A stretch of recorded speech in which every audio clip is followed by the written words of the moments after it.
Hey, good morning, everybody, and welcome to Against the Public. It's Tuesday, September 26, 2023.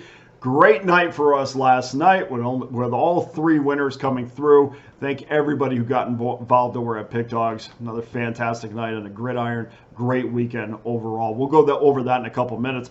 We're the only six, and we're 7 minutes now. It might even get worse than that, but we're the short segment that will go through early betting patterns by the public, tell you exactly where the money is going and where those wagers might be a little bit misguided. Today we're going to go through 5 Major League Baseball games that have received the majority of the early money wagered and explain why you need to stay clear of early betting patterns. Before we get started, I wanted to dig into the mailbox, and I was asked a question about betting home teams, which I think is an interesting question because a lot of people, when they're betting baseball or any sport for that matter, try to use logic behind their wagers. And this particular question was directed at home teams, asking, is it profitable to just bet home teams? I mean, to blindly bet home teams, and when is it the most profitable? Well, the answer is it's the worst wager to bet, just bet home teams. And you would think it's because of big juice teams at home, but that is not the case. Betting home teams blindly in 2023, you would have a record of 1,217 wins, 1,119 losses, and that's only 52.1% winners. So you can imagine when baseball, where you have to be at least in that 58-59 range to turn a profit, that made the house 132.40 units on the year. Tremendous year if you just for the house on home teams. Believe it or not, this is not because of money lines that is too big. You might think, well, $2 home favorites are losing and they're eating up all the cash. It's not that at all, guys. It's the teams plus $1.05 to $1.20 at home that are actually killing this and driving those numbers down. And I get the thinking behind it. I mean, it completely makes sense. You're thinking, I have two teams here, maybe a little bit of a pitching advantage. I have the home team. I'm getting some plus money at home against teams that are fairly equal. Well, that has been a killer. 86 and 153 would be your record this year. 36% winners if you just bet home teams, getting anywhere between plus 105 and plus 120. You would be down over 66, almost 67 units based on a one unit wager. Who are the worst home teams to wager on? This was no surprise to me. Coming in at number 3, the Pittsburgh Pirates, my Pirates. 5 and 13 at home, getting plus $1.05 to $1.20, minus 7.25 units. Number 2, the Chicago White Sox, 4 and 13, 8.59 units lost. And coming in as the worst team to wager on as a small dog, we present to you the Detroit Tigers, 2 and 15 this season, minus 12.72 units. In fact, only 7 teams in Major League Baseball have profited at home as a small dog. The Cleveland Guardians top that list, are 8 and 4 plus 4.88 units. If you have any questions, and I appreciate all the questions, please feel free to DM me at Dana Lane Sports or leave them in the comment section of the YouTube channel. I definitely go through those and try to answer anybody, or at least and very appreciative of anybody that watches the video anyway. Before we get to our games, I want to remind you right now at pickdawgz.com, I have 3 Major League Baseball selections up where you can either buy them individually, get them all for one low price, $49.99. And of course, every offer comes with our Pick Dawgz win guarantee. Last night, as I mentioned, we swept our NFL card. That brings our 7-day total to a documented plus 13.65 over the last 7 days. That's number 1. 5.06 of those units have come from Major League Baseball, behind 65% documented winners. So there's no time like the present to get involved. Scorching hot, got a real good read on a few sports, and we're just going to keep on rolling.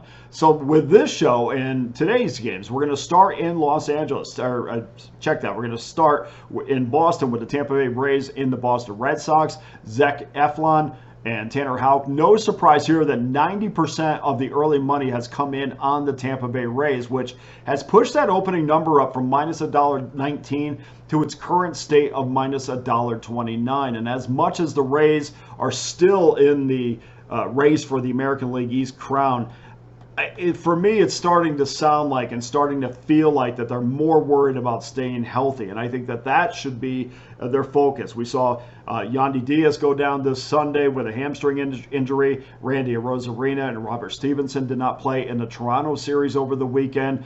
Aaron Savali was supposed to start tonight, but he's under the weather, whatever that particularly means. So Zach Eflin will get the ball. You would think this would be an easy wager, but I think that the Sox are the plus money side behind Houck, who is definitely auditioning for a spot in the Red Sox rotation next year.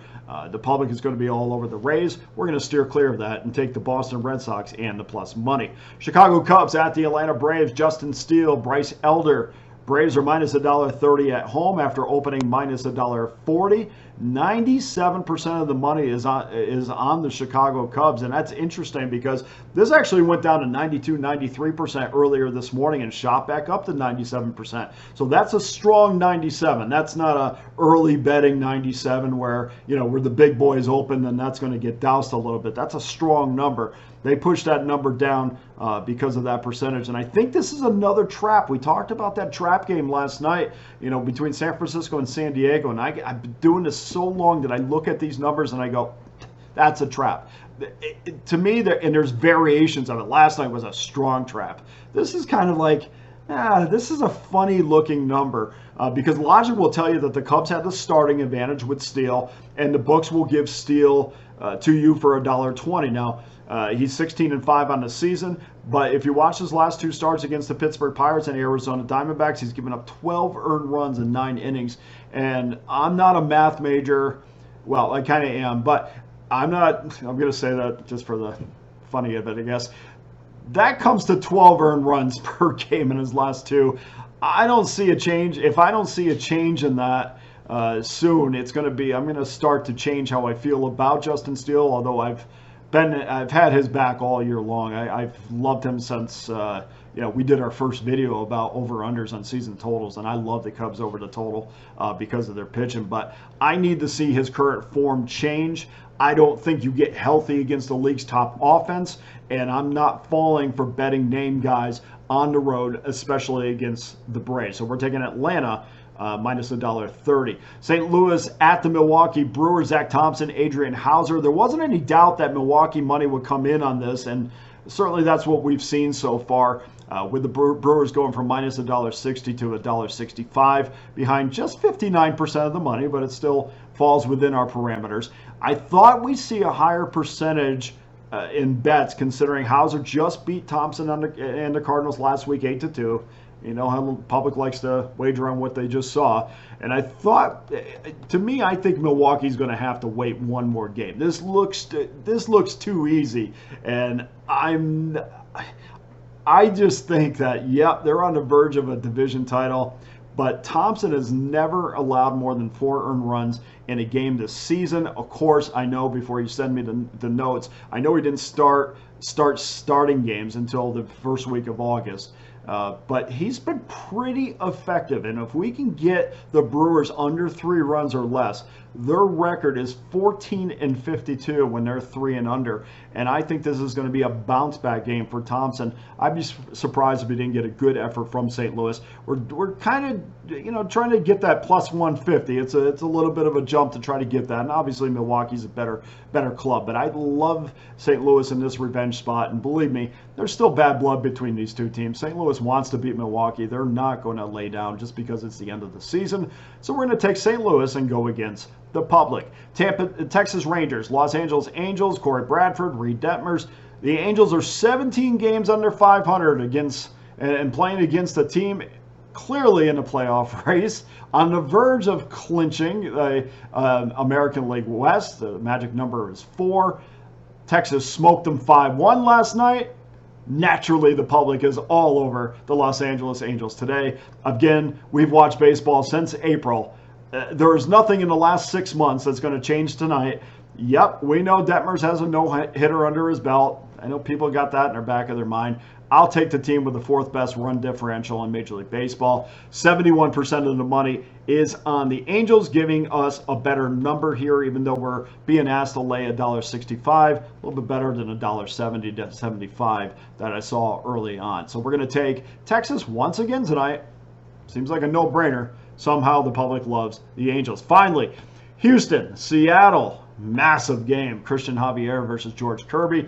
75% of the public money is on the Astros, but we know it's likely we're getting the typical 6 innings, 3 runs from Kirby.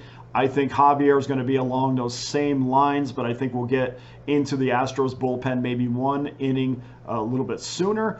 I think this is going to be a tight game. This might be an extra inning game. Mariners are in must-win mode tonight. I was reading some things where they said, well, it's not quite must-win, but if they lose tonight, well, look, they're chasing the Astros. This is a must-win. They're a game and a half behind the Astros for the last wild card spot. We're going to take the Mariners minus $1.26. They don't win tonight. The season's over for Seattle. Just to recap, Boston Red Sox plus $1.18. Atlanta Braves minus $1.30. St. Louis Cardinals plus $1.50. Texas Rangers minus 165. Seattle minus 126.